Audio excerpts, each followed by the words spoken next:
servant's heart. Welcome to the podcast. Inspiration, motivation takes. Listen to the podcast. We're all about to talk about life. Our guests will share their life story. We want you to success in life and business. We're ready and we will start shortly. We're gonna talk about life. We're going to speak on business. You're gonna shine bright. We are gonna witness business with a servant's heart. With hosts Steve, Ramon, and Ray. Inspiration, education talks. Listen to the podcast.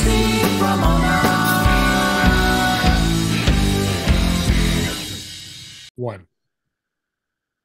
Welcome, everyone, to Doing Business with a Servant's Heart podcast.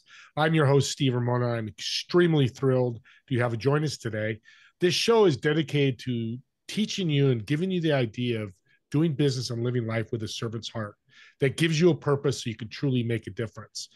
We also want this podcast to motivate you, inspire you, and educate you while you're listening to these incredible guests. Today's guest has a huge background, but he's got a background that's really going to help all of you. And get a pad and paper out because you're going to want to definitely take notes. And while you're listening to them today, I want you to think really strongly about this. How are you going to serve yourself and serve others today? And what impact do you create today? And that key word again is today. Don't wait till next week or a month or 6 months because that's gone by. You can make a difference for somebody today by just taking that step forward. With that being said, I want to thank my sponsor, Pantheon Alliance. Imagine being part of an exclusive community of high-income, successful business owners and entrepreneurs for extremely diverse industries. Together, they're building a community of thought leader experts to impact and change the world. So for more information on Pantheon Alliance, just reach out to me, and I'll get you all the information. So today, like I said, he's got a background in the NFL, top football player, success on that end. Now he's extremely successful. I could say that twice. Entrepreneur. So you entrepreneurs out there listening, I'm going to be listening, taking notes. We're going to learn a lot today. Anthony, welcome to the show. Thank you for having me, man. I appreciate you. Appreciate the intro also. When I first saw your name and got your information from Teddy Doman, and thank Craig and Teddy, Anthony Trucks is such a great football name. Yeah, right? It's a cool name. Actually, I had the chance to change it when I was adopted, and I chose to keep Trucks because it was a better last name for football for sure. Absolutely. Let's talk about dark work. This is your entrepreneurial business. What's your mission with this? I was to help develop Dominator's identities. Okay. I mean, there's a lot more to it, but I don't know how tight you want to get into it. But it's, dive into that. Yeah, I'd love to learn more. We all have these moments in life I call defining moments.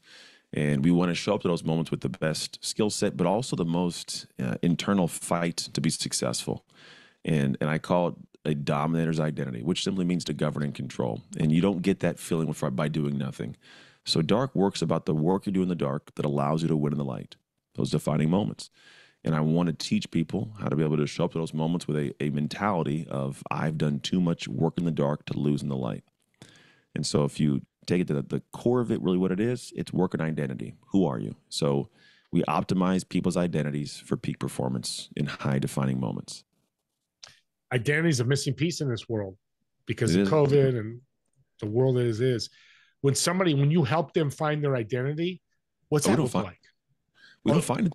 We develop it. The thing is, we all have identities now. If I ask who you are, you go, okay, so I'm this person, that person. And in a good and a bad way, it's tied to what you've experienced in life, what you've accomplished, what you've not accomplished, what you've fallen short of, potentially haven't achieved and reached just yet. And so really when I say develop a dominator's identity, it's essentially a certain version of yourself that shows up to moments with a sense of powerful personal agency. I got this. I can do this. I know there's problems, but I bring me to those problems. And that's the biggest, most important trait, because we all know entrepreneurs and people that are successful, and we look at them and go, how in the world are they always, everything they touch turns to gold like the Midas touch? How do they win at everything they do? And a lot of them do it with less than what somebody else has. You can read all the books, all the courses, take the seminar, you can go everywhere you want and still be unsuccessful. Why? Well, because you're a person that at an identity level that doesn't have that dominator's kind of dog in them. Whereas the people that are successful, they've developed that over time through hardship in the dark. It was hardened like steel through like just getting beat and by life, we'll call it, and having hard things happen. It's unseen, it's unsexy, it's difficult, it's ridiculed, it's misunderstood, but you go through it. And when you do, you come out somebody different in the backside with a different set of skills and information. It makes you dangerous for success. And so when I'm helping people do this, we're not finding your identity. We're helping you develop it. Thank you for audience always makes mistakes. That's how we learn. We learn from our mistakes. Yeah. Walk me through the key components of the dark work experience. Oh man, that's the fun part for me. A lot of people have ideas like I just mentioned. It's like, I got this cool idea, right? But then I go, great, how do I do that? And I go, what do you mean? I go, well, cool idea. How can I have that show up in my life? And they don't have a process. And so we have a process called a dark work experience. Before I dive in, I want people to understand why it's an experience, which is if you understand the brain neurologically, psychologically, we are who we are based on experiences. Your identity actually exists, for the most part, down deep inside your brain, we'll call it, and it exists in a space that is tied to what you've gone through in life. If you haven't gone through something, you don't develop the traits that would have given you. So if you want to be strong, you need to have something that creates strength, an experience that helps you create strength. Usually it's pretty hard. If you want to develop patience, you have to go through something that tests your patience, right? An experience that makes you more patient. Loving. I mean, you could say anything you want. So we call it a dark work experience because you got to go through an experience to develop that dominator's identity. Now, how does it happen? One of two ways. On demand, which means you chose to go after this intentionally to be great, or when crap hits the fan, which means life chose and you're kind of catching up and having to figure things out so it all doesn't come tumbling down. The idea is I want to be in a position where I'm helping you do it on demand. I'm not having you wait till something goes crazy and your life's falling apart and I got to, get on the horse and ride. No, let's do it intentionally. So that's the first thing language-wise. Now, when it comes to how we do it, there's 3 steps. You have to respect the light, do the dark work, then you emerge. The respect the light's 3 different simple pieces, but essentially it's respecting what it's going to mean to step into the light in the area you want to succeed and knowing the gravity of that. A lot of us step forward and go, I want to work on something, fix something, whatever it is. And they hop into it and it gets hard quick. And they go, oh man, this is hard. I'm out of here. It's just too much. They didn't really respect the gravity of what they wanted. They saw somebody else have it and go, I want that. Like, I want 6-pack abs. Okay, here's what's going to take, And like, oh wow, I can't eat that. I got to lift like this. I got to walk like that. Yeah, man, I didn't think about it. And all of a sudden they're contemplating, do I keep going? But if I laid it out for you, you knew what it was. Now it's like, all right, okay, your mind's wrapped around a little bit of what it may take. Secondly, respecting the person who already has this. Because these people that we see every day in life, they have the thing that we want most. There's a lot of people that have things that other people want. It's okay to admit that. But then what happens when you see it, you have one of 2 ways to approach it. Option 1 is you go, well, I don't like their shoes or their clothes. Or they're not, I don't like how they're not nice and genuine. They're not humble. Whatever thing you list off that you're listing so you don't have to feel bad about not having what they have. You demonize them and bring them down to a level where you can stand up and go, see, I'm better than them, at least in your head. But then what happens is you've now removed the ability for you to learn something of incredible importance that you need to plug into your daily process somewhere to have success. So you have to get rid of the judgment and actually step in and go, while I may not like that person at all, I like that they have done this. I respect that they have done this. What can I learn from them? And so you can actually research other people's identities. You can research other people's habits and actions and tactics. And you can research that even if you don't like them and go, okay, if I make the money like they do, I'm not going to buy, whatever they buy. I don't need, 17 horses. Okay, cool. Like you don't buy that, but making the money to buy 17 horses, what do they do? Right? The third part is respecting the work that you must do. Completely different. If you're presented with the gravity of a situation, what it's going to take, what needs to be done because you've seen somebody do it, the next thing is, am I the kind of person that does this? And typically you're not, or you'd have that. You're going to be presented with a multitude of things that are not things you do right now. And so you have to respect the fact that you're going to have to do some things that you do not want to do. They don't feel like comfortable. They don't feel like they're part of who you are. Your body's going to respond negatively to it. Like, oh, I got to make calls. Oh, I got to do this deal. Yeah, it's going to feel funny. But now once you got this clarity, you can go, all right, I understand what it is. Because respect, it's a big thing. It means to have admiration for. You have to admire the goal, admire in some ways the tactics, admire the aspects of what needs to be done to get there that you don't currently do. And if you do get this clear, then you can go to the next step, which is doing the dark work. That's a whole different conversation. But essentially, to briefly go through that dark work, which is really where we spend the majority of time, it's you design your dark because you're going to have things you're told to do. And you're like, all right, I'm going to do that. And then it's all based on emotion. It's not designed. There's no life design. You're just winging it. And then some people don't have what I call declaration, which means I'm going to put myself into a specific period of time on demand, and I'm going to rock with this. And I'm going to write a declaration that I'm going to read in 90 days that tells what I just got done doing. And I'm going to make sure I do this at some point for sure with some people. So they're going to go, they're waiting for that day intentionally. And I want to make sure I show up to that day being able to go, I did all of this and some. So you have that set up, you design your dark, and then you go dark, which means you are for the first time maybe doing things for you. Not for mom, not for dad, not for even for clients. Like you're doing things. And here's what I mean for you. When you get to true depths of dark work, there's actually some neurological stuff. We don't got to go to the science of it all. But you actually start doing things where you develop this internal sense of you are your only cheerleader. Because most of the time it's that, especially entrepreneurial world. You know it for work you do. You got a whole podcast you got built up. Nobody's cheering for you when you get things done. And just, dark work, it's the unseen, unsexy, difficult, misunderstood, ridiculed stuff that you do that no one cheers for that allows you to later on go, I got this cool podcast. I built this thing out, like that you shine a light differently. But in that journey, there's nobody in the background giving you a high five or a pat in the back. In fact, some people try to tear you down. They're trying to make you not do it. It's weird. And so when you go dark, it's like, I am now about to start this journey solo. You might have some people as coaches. You might have some you might have some people, don't be wrong, right? But you ain't doing this for social media. I don't care if anybody views it. I may not show it on my story. Like, it's just for you. Because if you think about the majority of people that we are all enamored by, we look at them, we admire them, we love them. When you get to the roots of what they did to get to that point of having that success, they were by themselves. It's Kobe Bryant shooting in the gym by himself. It's your David Goggins hiking up, doing 100-mile things by himself, he did whole races that teams were doing by himself with broken feet, like by himself, right? And I'm not saying that you live your entire life by yourself. No, but even Jesus had to disappear for a while and then come back, Yeah. So you got to go to that dark place because that's where you actually meet and develop who you're supposed to be for the rest of your life. That's just my opinion. No, I love your opinion because Kobe, I was going to mention, Michael Jordan and Tom Brady. When you're talking, those are people that, you're a high school athlete. You aspire to do that and go to your dark work, which is getting up at 5 o'clock in the morning. You're a high school senior. Everybody else is getting up at 7 or 8 and you're doing the work. Yep. You're going to help with the dark work. That's what you do. And this is such critical stuff because people aren't doing it. I've talked to hundreds of people, thousands of people that don't do this. What is somebody listening is my first step to get started on the dark work?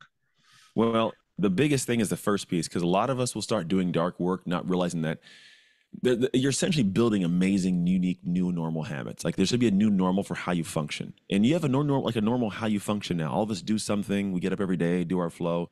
And emotionally, it's not too draining. The idea is you want to operate at a higher level without the emotion being draining. The only way you do it is by going through this process of dark work, but you're going to become somebody at that level. Most people don't think about the habits they should choose to be successful and or to not become someone they don't want to be.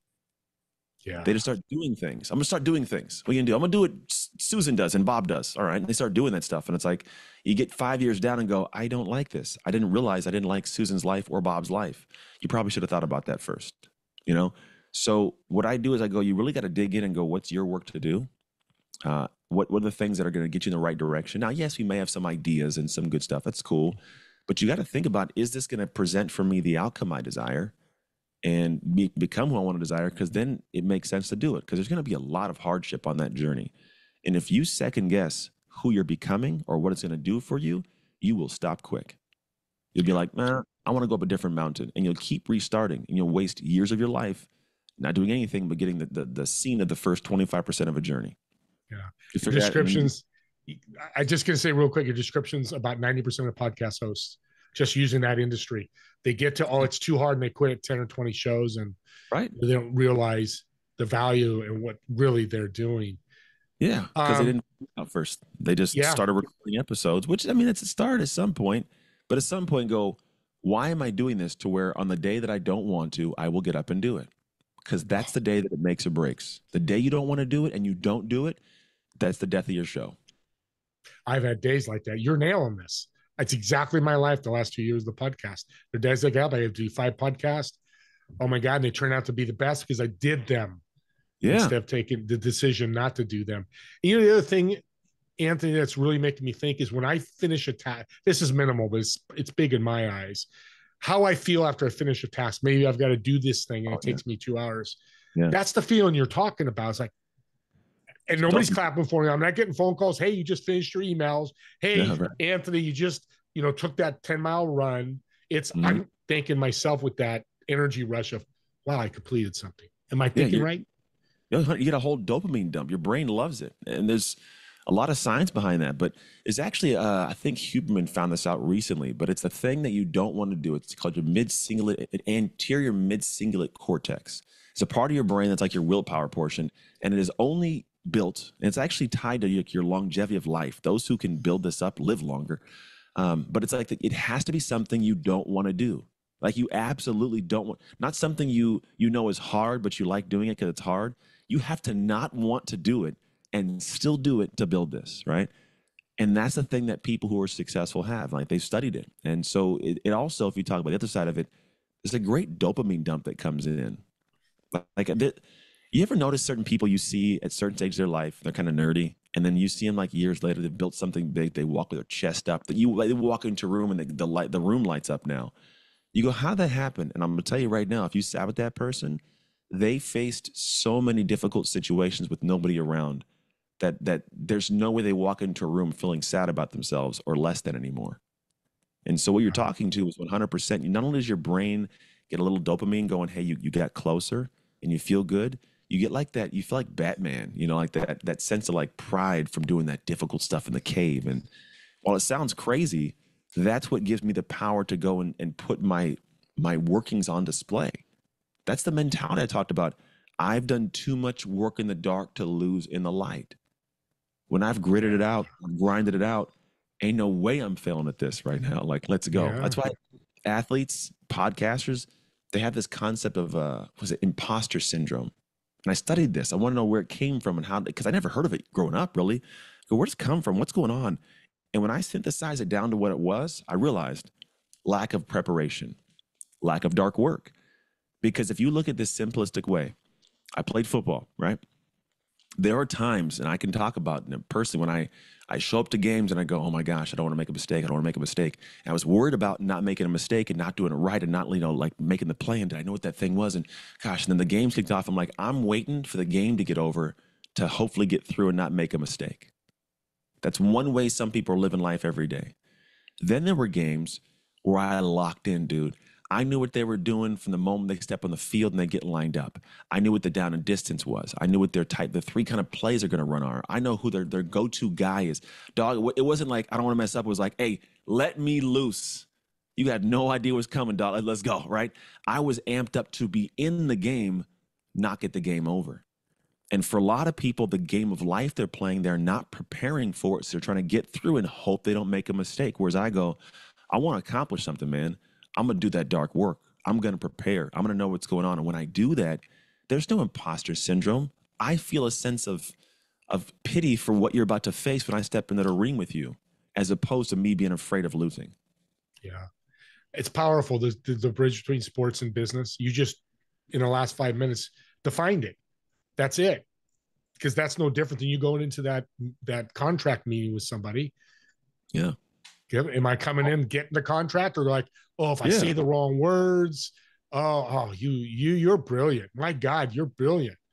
That is so powerful. Because I'm thinking about getting up at 5 o'clock in the morning. I started 2019 because I wanted to do some things to accomplish that. I've done that till today. I get up at 5:15 every morning, earlier than everybody else. And I like it. Because it's me. You're talking about my life, and I'm realizing, it's who I. And you build it. And I tell people it goes from being hard to do to hard not to do eventually. Now it's like, you feel funny getting up and not like you. I bet if you get up at like 7 o'clock, you go, oh, I'm a loser today.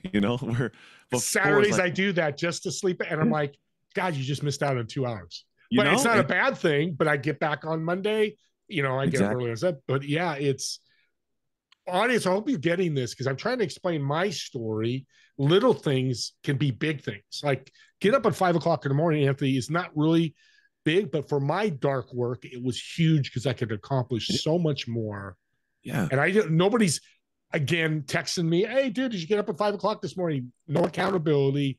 My wife's not, she's getting mad because I get up early because she works late, but that's a whole different story. But I love that. Cheer for yourself to grow. In a sense, it's more than that. That's it, man. All you. We're out of time here, but I saw something on your information about identity shift and taking the F away, which was brilliant. Talk about that. Yeah. Well, the identity shift is a concept. So it's like you make shift happen. Remove the F, you get what it means, right? Think about it this way. There's a place we all are at in life or have been. There's a place you want to go. And imagine the place we are at or we're at was at the bottom of a hill. We want to go to the top of the hill. The top of the hill is an identity shift. It's that dominator's identity. It's this, like you're talking about, it's the sense of self where you wake up and the emotional connection that you have to this new thing, it feels just as much like, I'm guessing that you probably feel as much energy drain now having the 5 a.m. thing that you did before you started. But the hard part was building into that. Like that was the hard part. How do I get into that, right? Because you've gone from the bottom of the hill, I don't do 5:15. So now you do it and it's easy. You're up here. How'd we get there? It was that hard journey. And what it was every day. I tell people fall in love with the day, not the destination. Do the day every single day. Do it right. Simple things. You got it. You don't go big. You go small in a humongously big way. So the small thing stacks and stacks and stacks, and it builds you up to where you get to the top of the hill. The process is the dark work. It's just the vehicle. You're to the bottom of a mountain. You're going to drive to the top. The vehicle is dark work, but the top is an identity shift to where you wake up. You're not like a different, brand new person. You're just the better version of you. You've shifted and elevated how you operate to where now, yes, it's easy to get up at 5 in the morning. Someone goes, how do you get up in the morning? Man, you get up like what, once a month at 5:15? No, every day. And they go, whoa, every day? For them, it's mind blowing. But you're like, that's my typical, what are you talking about? That's easy. And yeah, and it's who you are. And the beautiful thing is human beings have a really deep connected aspect to our alignment. We love to be in alignment with who we see ourselves to be. That's where integrity comes in, and honesty and just, honor, right? This is who I am. And so to take me out of alignment with who I am, it's a problem. But here's the thing, it's good and bad. If your alignment is, I'm a piece of trash, lazy, I don't work, right? It's hard to come out of alignment even in a positive way because you'll feel like I don't deserve that.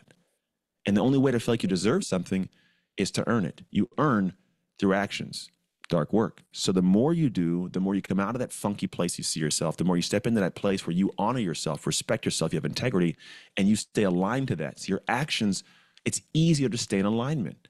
So if you didn't do an episode or you missed out on something or you didn't get up at 5:15, you don't feel like who you are. You're falling out of alignment with who you built yourself to be. And so all the things we're talking about is like, let's just do that strategically, not randomly, not when crap hits the fan. But that's what my work is. And so an identity shift is that whole thing you just talked about. You've shifted to become who you are now. That's the end destination. The vehicle to get there is simply dark work. So powerful. I mean, if you're available down, we got to bring you back because this is something people don't talk about. I've talked to over 500 people on a guest, and very wealthy, very successful people. This is something. Have you found anybody else doing this type of work? I don't know anybody. I designed this whole thing the last 2 years of dark work. I've done research study. We have a whole assessment. It's created by a PhD. But yeah, no, wow. If you look at dark work, you will only find Anthony Trucks, man. I'm the #1 dark work coach in the world. I'll call it for sure. But it's process. It's driven. It's not built on Anthony Trucks. I made sure I spent time with this and researched this and like really wanted to figure it out because I believe it's something that the world, especially nowadays, is getting disconnected from. It's the truth about everything, but everything's this immediate gratification, show the world everything. And I go, the people who are at the head of all the stuff that you admire, even the athletes that you admire, this is what they do. So if we're looking at them saying, I want what they have, how can you get what they have without doing what they did? This brings it back full circle. Simple as that. The hard part is the action, but the simple part is understand. The logic is simple. I mean, I wish I had you back then, but I did it without, I just did it. I don't know why I did this morning, Same. but it works. It's just the flow state. You're right. I remember the time I didn't get up on a Monday or through Wednesday, at 7 o'clock. Maybe I do, but I did feel weird. But I didn't stop the next day, which a lot of people do. Go back I missed this podcast. Yeah, exactly. Go back to the previous version of me. And you're right. My identity just, is it better the right word? Because I'm the same person. I'm just a better. I say it's elevated. It's an elevated identity. Elevated. You're saying guy, but your identity is your habits, your patterns, your actions. That's how it shows up. It's just habits I have, I do every day. The patterns that I run when things happen, and the actions, the big ones that I take. That people go, "How do you do that?" I go, "I don't know. You just do it, right?" And that's where your identity shows up randomly. We'll call it, just in your day-to-day instinctual flow. And so you're the same guy with better habits, patterns, and actions. I love it. I love it. Well, let's end with a great question. It's a fun question. It's nothing to do with business. So you've got a reservation in a restaurant, a tabletop of 4. Of course, you're sitting in one of the chairs. The other 3 chairs, who would you invite, dead or alive? Why would they be invited? And what food would you order? Oh, man. Well, the food would be a place called Hawaiian Time. It's up in Oregon, Eugene, Oregon, of all places. And if a God gave me one option for food for eternity, it'd be a number 6 Ali'i. We'll leave it there. There we go. You know what's crazy, dude, is you asked that question. I'm trying to bounce away from this answer. But I'm like, can you add one more chair? It would be me, my wife, and 3 kids. That'd be it. There's a lot of people that I love in life and a lot of great friends and people I want to meet. And I trust the plan of life. I feel like there's an amazing plan that God's put out in front of us, and we mess it up by putting our plan in there or by not doing things that make the plan come to fruition. If you want me to think of people, I'd go like future Anthony, because I want to know that I do it right. I want to talk to, honestly, I want to talk to like a Hitler. And it's not that I want to, oh, you're so cool. None of that, right? I want to know, what the fuck are you thinking? Like in my head. Sorry for the language. That's all right. I'm thinking the same thing. Yeah. Oh, like, what is that? Just because it's crazy. The things that, I want to think, the minds that don't make sense. I want to find out what's working in there, because I'll never make sense of it. God, Jesus, obviously would be a phenomenal conversation to have, because I want to know, how'd you let that happen? What were you thinking? Yeah. And the other one, God, I don't know if I have a third one I would put in there. Is that enough? I want to. That's more than that. You got a big table there. That's fine. That's 3. It's me, him, and Jesus. Yeah, and I just, because I can't think of a more evil person that showed up on planet Earth that did all that. Just to figure out the complete juxtaposition to it all. Yeah, that'd be that. But if I had a first choice, I'd say add a chair, my wife and kids. Yeah, and you know what? Your wife and kids are your biggest. Speaking of cheerleaders, from your dark work, which you're your own cheerleader, which I love. The second component of that is your family. They're going to be your best cheerleaders, which is fun. Interesting that you picked that. And I love the Hitler thing, because I watch Pablo Escobar documentaries. Yeah. Brilliant man. Nasty man. Did terrible things. But like Hitler, brilliant. I want to know, what were you thinking? Why did you go evil? Pablo Escobar could have started businesses and been the next Jeff Bezos in Colombia, but he didn't. Yeah. Again, the dark work. His dark work went to a different place, I guess. Yeah, there's certain ways I realize that, like, I have a wife, I love her to death. I don't know what she's thinking or why she does it. Her brain's different than mine, and I'm aware of that, right? So she'll, why didn't you do this? I'm like, because my brain doesn't think like yours.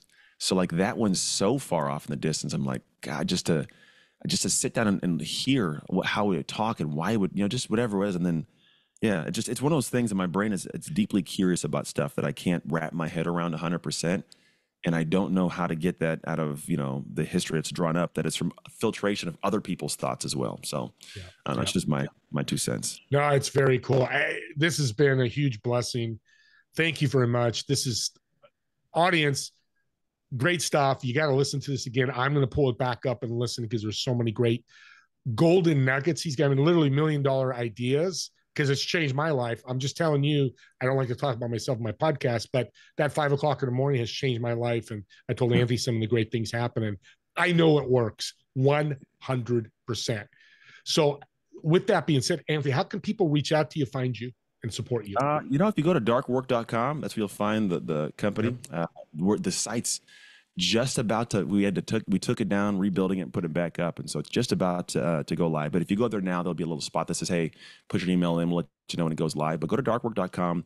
When it does get back up, there's a whole assessment on there that'll allow you to figure out where your current identity exists and then what to do to shift it to become a dominator. Yeah. And again, thank you, Anthony, so much for taking the time being here. I'm blessed. I know my audience blessed. And here's the other thing, audience. This is a doing business with a servant's heart, but you can use dark work for your life. All day. We didn't dive into that. You kind of delved on it a little bit, but keep that in mind. If you're thinking, hey, I work at Apple 8 to 5, dark work works for you too. It does. We all have that dark work around us. Actually, if you go to textanthony.com or textanthony.com and you type in DWD, I do a daily podcast. That's a dark work daily. It's like 8 minutes. Thank you. And we do stuff. That's it. Or you do I think it's darkworkdaily.com. Is that what it is? I think I might have set it up. If you go to darkworkdaily.com, we'll find out because I'm typing it on my computer. But I don't know. And I'll put it in the show notes that have access. You go to darkworkdaily.com. You can actually subscribe to the podcast. I don't market. I'm not selling stuff. It's just a stream of thought. We do something called a dark work day book. You get a notebook. You can kind of track along. But yeah, it's a place where I talk about this daily dark work you can do. I love it. I'm in. He's got a new subscriber in me. Follow me, audience, and do that. Good. There you go. Thanks again, Anthony. And always, audience, comment on the podcast, on the YouTube channel. It's going to come out in 3 or 4 days. You comments to Anthony, I'll get to him, or I'll get you the link where you can comment on his website, and some of him or his team will reach out to you. Also to subscribe, and subscribe. I love subscribers, but I don't know how many I have. I don't look at because it's not that big to me. What is big for you and for me, why I'm subscribing to Anthony's podcast is I have access to it. When you subscribe, you get that daily dose, and I've got a lot of great guests like Anthony. Or here's the other thing: you can go back and listen to it again and get yourself motivated, inspired, educated to do your dark work yourself. Also, family and friends. This works for everybody. So share this podcast out. What a great way to promote Anthony going, hey, I just listened to this guy in his podcast. You got to listen. And here's his website. It's a great tool to elevate, as Anthony called it, I've elevated my life, to elevate your life to do great things. And with that being said, me and Anthony want to thank you so much for watching or listening to this podcast. It's all about you guys. And we'll see you on the next episode of Doing Business with a Servant's Heart. Have a great day, everyone.